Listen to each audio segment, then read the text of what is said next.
بسم اللہ الرحمن الرحیم۔ بچوں، یہ ترقی پسند تحریک جو آپ کے 14 سوال ہی کا حصہ ہے، کبھی کبھی یہ بھی آتی ہے اور کبھی علی گڑھ تحریک آتی ہے۔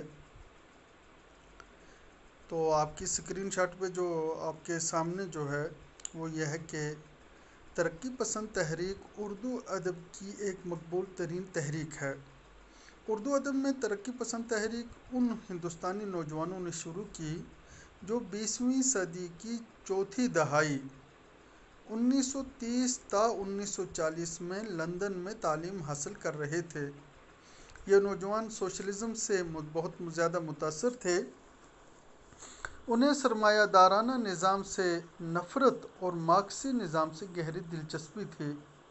ان نوجوان ادیبوں میں سجاد ظہیر، ملک راج آنند، ڈاکٹر جیوتی گھوش اور ڈاکٹر دین محمد تاثیر شامل تھے۔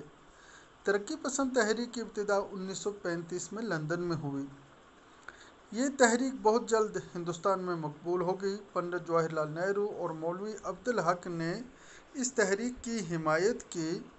پریم چند، اسرار الحق مجاز، فیض احمد فیض، سردار جعفری، سعادت حسن منٹو اور راجندر سنگھ بیدی اور دیگر بڑے بڑے شاعروں اور ادیبوں نے اس تحریک کی حمایت کی اور اس میں شامل ہو گئے۔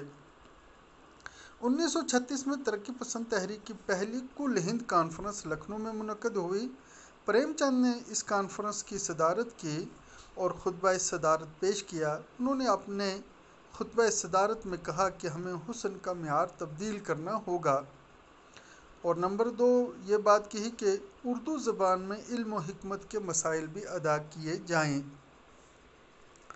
ترقی پسند تحریک نے واضح کیا کہ ادب کو جماعت کا خدمت گزار ہونا چاہیے۔